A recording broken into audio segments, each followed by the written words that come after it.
Welcome back. This is your man Warrior, and I am going to be doing an in-depth character review of Darth Maul, the dark side Sith attacker. He is definitely an attacker. Now, I want to tell you really quick where I have him, and then where he can go to as far as his stats and abilities. Currently, I have him at 7-star. I have him max level 80, gear 9. To go to gear 10, I need a furnace. Now, if you look below, I have a number of characters below that need furnaces, as well as a few characters that aren't ready yet for their furnaces, but will drop on this when I get them geared up. One of them's Han Solo to the far right. I'm not applying any more furnaces to this guy. Actually, I'm not going to apply any. I'm not taking Darth Maul past this point.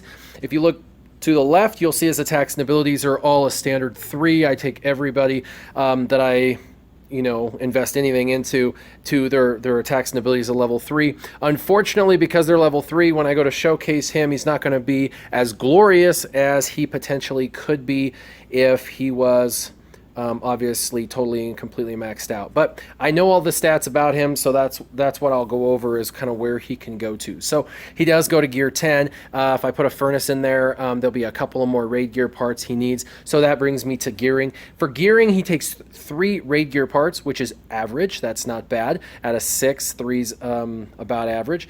And his purple gearing is where it gets bad. He uses 945 purple gear parts, and so that is on the highest end. That's in the top 5 to top 10 worst characters to gear. Anytime you get up near that 1,000 mark, that's horrible on purple gear. So average on raid gear, really bad on purple gear. The only place that you can find him is going to be from the data store if you buy the data card packs, or occasionally they drop his shards in the store that you can go in there and buy from that time to time. So he is basically considered a Chromium exclusive, and he's very difficult to get. I will tell you that my overall rating, that's what most people want to know right away before I go in depth so they can decide whether they want to watch the rest of this or not.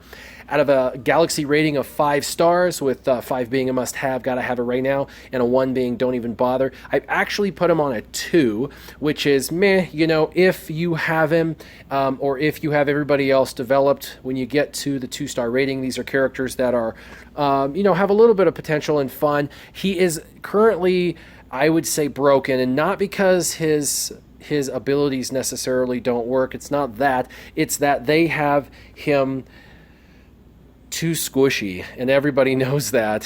He's just not gonna be really that viable. Now, there's probably about 5 people in the world that have a viable Darth Maul and are gonna argue online down below, but I'm telling you, overall, for the majority of us who have him, and for the greater majority who do not have him, he's really just not gonna be worth getting and farming for now. I'm hoping, this is why I've got him to 7 stars, level 80, gear 9, is I am hoping that one day they do rework him, and when they do a rework, I believe he is going to be an absolute monster, kind of like Rey is, but with the AoE. So I'm excited to see the possibilities with him. So let's get started. Darth Maul, dark side Sith attacker. He, again, you can only farm in that particular area. I'm going to go over his attacks and abilities first, and then I'm going to go over to his mods and how I modded him. Now, my mods, you can look over to the right. They're all like 1-dot mods. I have not really wasted any of my good mods on him, but I did mod him correctly and the way that you should mod him, and I'll go over that. I just would recommend better 4- and 5-dot mods for him. So the first attack and ability that he has is called Raging Storm. This is the 6th most powerful basic attack in the entire game. So this is a very awesome basic, and anytime you get a character in the top 5, definitely gonna, suggest that you get these abilities up if you're using him, because his basic will deal physical damage to a target enemy, and on that finishing blow, he gains 100% turn meter, which is awesome anytime you can get turn meter, and he'll get, eventually, once this is maxed out, offense up for 2 turns. Now, mine currently says a 50% chance to gain offense up. That does go up to 100% chance to gain offense up for 2 turns. Now, this is where he becomes a specialist against Jedi and is super fun to play in Galactic War, or fun to play just on some of your dark side battles, because there's a lot of levels that happen to have Jedi. This is the most powerful, 6th most powerful basic in the game. When you consider it against Jedi, it instantly becomes the number one most powerful basic in the game if going against Jedi. That is awesome. And of course, getting 100% turn meter on a finish is great, because if he's finishing them off, he gets to go again, finishing them off, gets to go again, finishing them off, gets to go. That's just, it's pretty fun is what I'm trying to say. So he is a very fun character to play. If you enjoy him from the movies and stuff, he's definitely got some pretty cool moves in this. So that's his basic, getting turn meter and getting a chance, or getting offense up for 2 turns. And obviously the offense up portion just makes it even worse for your opponent when he's hitting. The next one is really amazing as well. It's called Whirling Blades. It is the number 1 base damaged AoE in the game. This AoE does more damage than any other AoE as far as base stat damage. So this is the number 1 AoE. That makes it definitely appealing. And that AoE damage is instantly doubled if against Jedi. Again, it makes it ridiculous in damage to Jedi.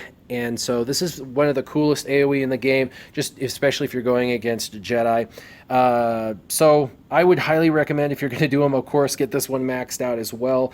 But this is very cool. It's the best AoE in the game. The next one's called Dancing Shadows. Now, Dancing Shadows is very unique. A lot of people don't give him much a look-see, because they just say, he's too squishy, and they give him up. But evasion is an amazing stat you can get in the game. We all know why everybody chose Obi-Wan for so many months as a leader, because Obi-Wan had 15% evasion. And then any time that the people evaded with Obi-Wan, they got 30% turn meter. Well, Darth Maul is essentially the Obi-Wan for the dark side, for the Darth Sidious, or for the Darth characters, because for the Sith characters, because what's really, really cool about it is he gives them evasion. Now, every time they evade, they get turn meter. This is just exactly like Obi-Wan's leadership ability, except it's actually better. So Obi-Wan's leadership ability maxes out at 15% evasion given to the team, and 30% turn meter gain, which is really great. With his, it maxes out at 20% evasion, 5% more than Obi-Wan, and they get 15% turn meter. So the turn meter's a slight bit lower, goes from, Obi-Wan's 30% to 15%, but he gets 5% evasion more given to everybody, including himself. So while he's extremely squishy, if you do make him the leader, he's kind of an Obi-Wan, and I don't know if a lot of people look at him that way, and I would. If you were ever going to use him, using him in a leadership role would actually be probably the only way that he would survive more than about 2 rounds in an arena battle, or in the areas like that. So I would recommend Dancing Shadows as the leadership ability and make him the leader. He's going to be like the Obi-Wan. Now, I have not tested this, so I know that Obi-Wan, his leadership ability gives evasion only 15%, which means statistically about 1 in every 7 attempts at hitting their characters, you're going to miss. Now, if you've played against any Obi-Wan teams, you know that the evasion's actually broken the opposite way, in that when you try to hit anyone on their team that has an Obi-Wan lead, you might hit, twice out of 7 attempts, which is more like an 85% evasion. I don't know why they made evasion go off so much, because statistically it's not supposed to. It's really supposed to go off, once in 6 times, or 1 in 7 times, not 1, every other time. Yet that's my experience with Obi-Wan leads, is that I miss 50% of the time at a minimum. And that's just not the way it was ever intended or designed. So I've not tested his leadership ability, but if it works as good as Obi-Wan's, it would definitely be worth having. And if it works better than Obi-Wan's, which it should, because it's 5% greater, then he would be an amazing leader for your team. Now, his last one's called Power of Hatred, and this grows as he destroys, or as other people on the other team die. So he doesn't have to actually kill them to get these abilities. All he has to do is be present, and when other characters on the other side are dying off, as they die off, he gets stronger and stronger through these abilities. So the first enemy that dies, he automatically is going to get critical chance up by 15%. For mine, it maxes out at 25% critical chance. So his critical chance rate goes up. He already has a decent critical chance to start. So that is a great boost after the first person's killed. The second person that dies off is going to give him evasion, and his evasion goes up to 25%. Now, if he's leader, he gives himself 20% evasion, plus he has 25% evasion after the second death. He's now at 45% evasion, which, according to the game, the way the Obi-Wan evasion works, at 15%, with him at 45%, he should virtually never be hit. So in theory, if you can get him to survive the first 2 rounds where the first 2 characters die on the opposing side, then he will have evasion so high that he's going to be almost untouchable, which is, again, a theory, but it is a theory you should always consider. And then the third character on the other side to die is going to give him max health recovery on any hit where he does damage. So any hit he does damage, he's going to gain health, and it maxes out at 25%. So he hits him, gains 25% health, hits him, gains 25% health, hits him, gains 25% health. That is absolutely amazing. Now, this is per encounter, which means that each time he has an encounter, that means one arena battle, or it means if you're in a particular encounter where there's only 3 characters across the way, you're only going to be able to earn, the first couple tiers of this. But if you're in, let's say, a dark side battle and the last level has, 5 people or 6 people out, then he'll be able to get all of these bonuses. Now, I do feel like he needs a rework. I feel like this should probably, some of his abilities should be modified. I'll tell you, his base attack, Raging Storms, doesn't need any rework. It's amazing. It's the 6th most powerful damaging attack in the entire game. He's got the 2nd highest physical critical in the game. He's got the 8th highest armor penetration, which means he can really get through the tanks and really hit for a greater majority of his hit. It's not going to be reduced by the armor as much. He's got the 8th best armor penetration.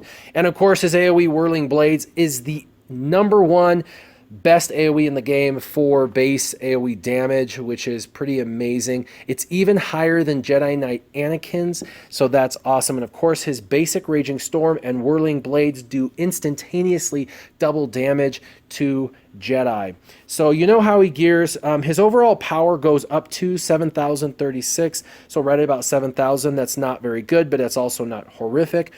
And his health and speed. Now, those are the 2 things I'm going to go over now, and these I kept him till the end. I wanted to really sell him to you as a great character and tell you all of his positives first. But now that we've gone over the positives, you're going to say, how did you rate him a 2-star on a Galaxy rating? Why would you do that if you really think he's awesome? Because of these next 2 stats. He is the 4th lowest character in speed at only 94, and he has the lowest health in the game over every other character. So he is literally the squishiest and one of the slowest characters. So all of that power, all of that ability, all of that great uniqueness about him, and he's slow and squishy. And if we all know anything about the movies, we know that he was anything but slow. So this leads me to the very next thing you should do, which is mods. How in the heck are you going to mod Darth Maul to get him to stay in the game, in the fight, for the next 2 rounds minimum, so he can get that AoE off and he can get some of those perks from his unique Power of the Hatred? Well, I have only 1 dot and 1 2 dot mod on here. I will suggest a 5 dot mod at best on all of these slots until the 6 and 7 dot mods come out. But my 2 set bonuses are what I recommend. I recommend a speed set bonus because you get plus 10% speed. That is a must for him. You're never going to get a chance to even use him if you do not have a speed set bonus. And then the other is a health set bonus, because the only other thing he needs is health and protection, and you can't add protection as a set bonus. So as a set bonus, I recommend speed and health. Speed take up 4 slots, health take up 2. It works out perfectly. Now, I recommend on the top left in the transmitter to do, of course, offense is the only primary stat, but to look at your secondary stats and make sure you have speed as a secondary stat. And then, of course, any critical damage, critical chance, speed, those are the three. You're going to want to make him the biggest powerhouse possible. So critical chance, critical damage, and speed, but I would not put a mod on him if it does not have a secondary of speed. And I would recommend getting the highest secondaries as possible, starting with maybe a +5 or a +10 on secondary speed, so that way you can get him up. If he was really fast, and I mean like 180 to 210, he would be an absolute nightmare for an opposing team to deal with. But getting him to that speed is an absolute nightmare. So he would have to be your pet project. You would really need to spend a lot of time farming mods to get the best mods, and then it would take months to really find the right setup. But I recommend you just look at your secondary stats, get critical chance, critical damage. Now also, if the secondary stats have health and protection and speed, that's great as well. So the one secondary stat you absolutely have to have for him is speed. After that, critical damage, critical chance, protection, and health. Those 4 secondary stats are all phenomenal. It's going to just add to his overall strength of how strong he is. Now the next one down in the middle left is the processor. Again, it's only going to be a primary stat of defense, and you can see it has a speed, health, and critical chance in there. So this is a great mod. Again, it's just a 1-dot mod, so the stats suck, but that's exactly the type of mod you'd want to put in here, just a 5-dot. And then on the bottom left, you've got a data bus, and I have exactly modded the way I want with the speed mod with protection. Now this can be health or protection, and I go for protection every time unless they're a healer. The reason for that is healers go do the healing off of their health, not off of their protection, and everybody else knows that the protection, health bonuses are like 5.88%, but a protection bonus is 23.5%, which is more than 4 times better total add to that. So I only have a 1-dot on here. It only is a 7.5 protection, but if you look down, you'll see it has some speed and some critical chance. So another really great mod. Again, I have him modded perfectly. I just have crappy mods to put on him. The top right can either be critical avoidance or speed, but I chose speed because I will tell you, I believe that critical avoidance is less important on him than speed. Again, you've got to get him fast. And if you look, he's got 17 as a primary stat of speed, and then below it adds protection, both in total and in percentage, and critical chance, another perfect mod for him. And again, it's part of the health set bonus. Then his hollow array has critical damage. It's going to be either critical damage, critical chance, or protection that you put in this slot in my recommendation. And I recommend of those 3, either protection or critical damage. Now, again, he may only get 1 or 2 turns to smash the opponent, and so I am choosing critical damage to make sure that when he goes off, he hits for the highest possible amount. The other thing is below, it had both a total protection and a percentage for protection, as well as critical chance. So this is a pretty cool mod, as it gives him critical damage, critical chance, and protection ×2 in the secondary stats. So that is why I put that in there. And the bottom right multiplexer is going to be normally potency or tenacity as a default for most characters, but I would say for him, potency and tenacity do not matter. He is not applying negative status effects, and he's not going to need to worry about resisting effects as much as he's going to need to worry about staying alive. So he needs to stay alive. And so I would recommend this slot be protection. So at a minimum, 2 of your slots will be protection primaries, such as this multiplexer, and to the left, the data bus. And that will make him far less squishy. And then if you notice, it added the multiplexer added defense and protection and some tenacity. So again, this is exactly how I'll have him modded for life, probably. Although I want to change these out from 1-dot to 5-dot mods, with all of them hopefully having 5 or greater secondaries of speed. If I do that, that will be a 55 adding onto this. There'll be 55 speed added onto him, which will make him relatively viable. That'll put him in the one round roughish 150 in speeds, and 150 in speeds is viable enough in speed that he can, especially if you use him in a team where you have a tank that's going to go first and give turn meter to everyone, such as Stormtrooper Han. That'll give him the freedom to have that turn automatically, and so I would recommend him on a team with Stormtrooper Han. And that's one reason why people love this game. What game in the world can you put Stormtrooper Han and Darth Maul on the same team and have synergy? Like, how is that? That is just awesome.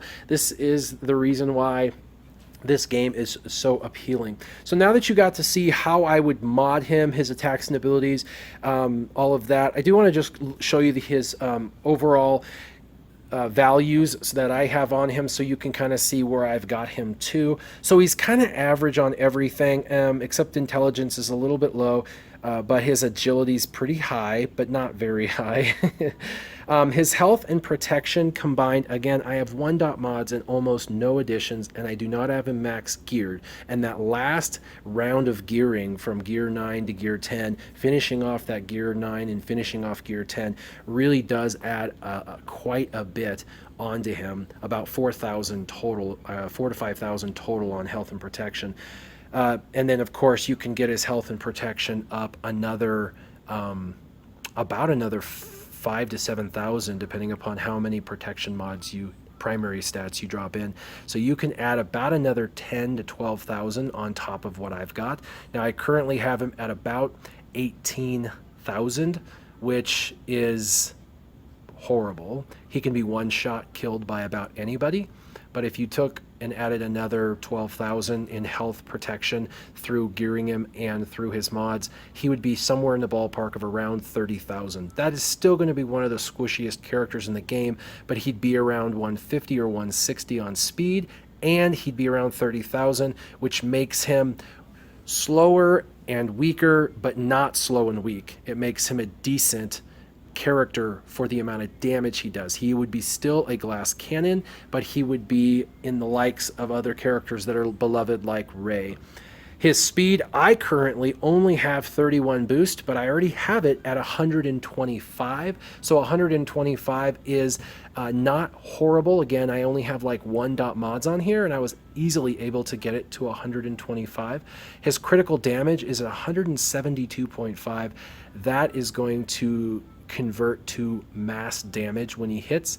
His potency is unnecessary, and it was boosted by a mod incidentally. His tenacity wasn't boosted much at all, and is almost 20%, which is not very good, but it doesn't need to be. Now I do want to note his health steal. So this is another thing that is very unique to him. Not all characters have health steal. Not only does he have health steal, but he has one of the highest health steals in the game. It's other than the Rebel, the Scarif Rebel Pathfinder, he's got like the highest health steal, even higher than IG-88. So every time he deals damage, any kind of damage, he's going to gain life, a percentage of life, and that's 20%. Now keep in mind, we know he deals tons of damage, especially to Jedi, so he's going to be self-healing every time he's hitting. So this is one of his salvations, one of his saving graces, is that they integrated a health steal of 20%.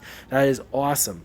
His base physical damage is, again, 6th highest in the game for base stats. And his physical critical chance, I boosted a little, but his base physical critical chance was around 44. That is awesome for a character. It means that they wanted him and intended him to crit a lot, and that is awesome that they built him that way as well. And his armor penetration, I told you, is the 8th best in the game. He has armor penetration of 65, so it's going to ignore 65 points of armor on the opposing team, which is going to negate or nullify pretty much every character you're going against, except for maybe a couple of tanks.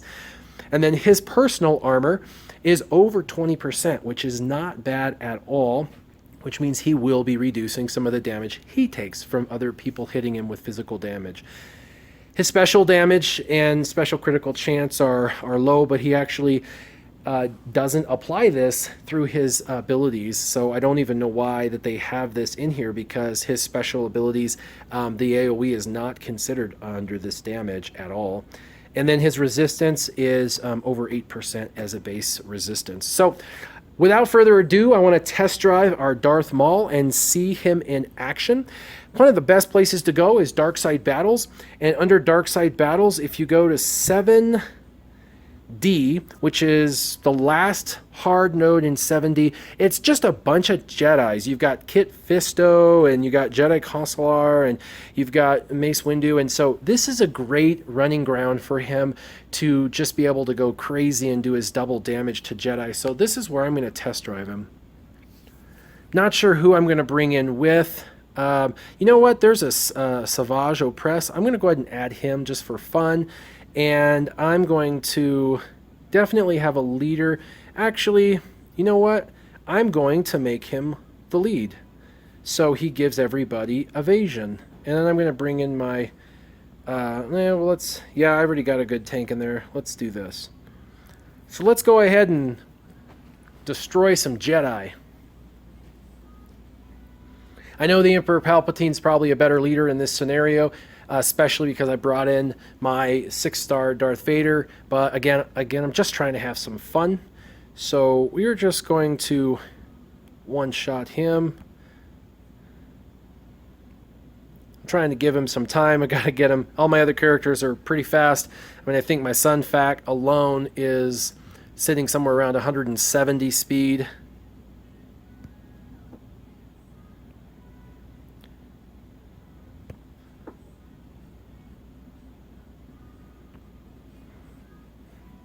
I'm interested to see his evasion, how well the evasion applies to his team since he's the leader. Hopefully round 2 will be a little bit more damage dealt by the characters across the board. Oh good, there's 5 of them. Let's go ahead and use a tank as we would for him. We're just going to do basics on this. I don't care if I lose a character, my goal. So here we go.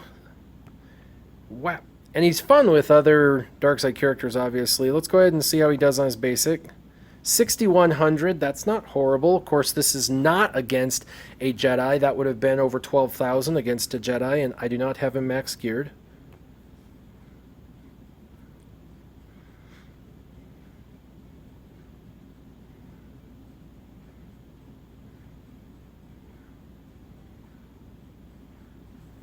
What I do want to notice is his health steal. So as he takes and hits them, how much his life grows, because it's 20%. So let's choose this guy. 57, and you saw he was in the yellow, went to green. Pretty good. I do want to use his AoE, but I've been saving it for that 3rd round, as I want to see his AoE on all of the Jedi at one time. I was hoping for a few more Jedi earlier on. Let's go ahead and just shoot these clone sergeants. Get these guys out of the picture since they do AoEs. And let's get the guy out of there. So we're back to Darth Maul, and we got his AoE. Let's see how he does, and let's see how much life that he gains. He's about a little past halfway. He's just barely in the green. Over 10,000, and he killed one of them, and he went all the way back to full bar. Unfortunately, Kit Fisto has a retaliation, and that retaliation ended up almost taking him out completely. This is what I'm talking about when I say that he is squishy.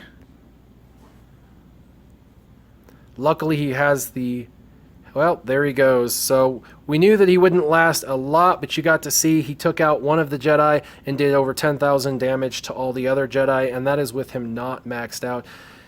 Again, that is his biggest problem, is his inability to stick it out in a fight. So this is where, again, the mods are going to be ever critical, that you have mods that keep him in the game as long as possible. Again, I am not sure that any mod setup is going to keep him forever in the game. By the way, that's pretty cool. 99,999. It's just a max number that they give him when he does that.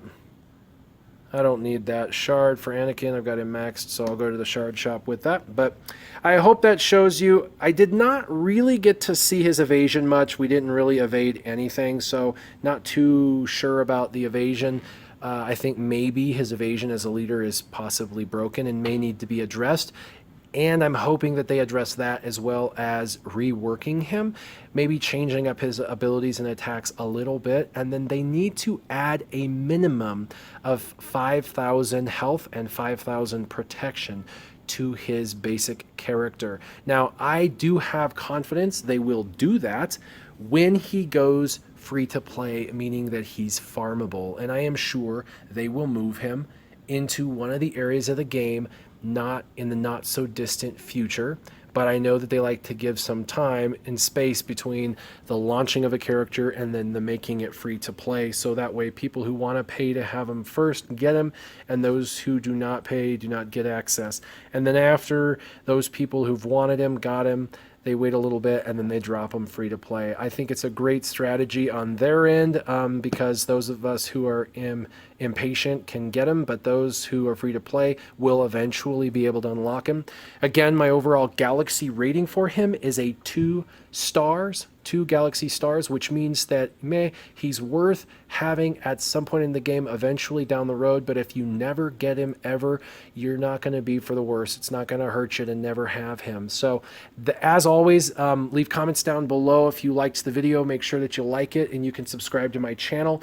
Side note, I have some pretty exciting news. I hit over 100,000 views yesterday, 100,000 views in 1 month, and I'm at almost 1,500 subscribers. I am growing rapidly, and I do want to continue to increase the production quality and the video content. And so what I'm looking for is for partners, people who want to be part of this. And the way that works, well, I will not talk much more about it, but go to my YouTube channel, click on my channel, go to the About screen, and you can read a little bit about that.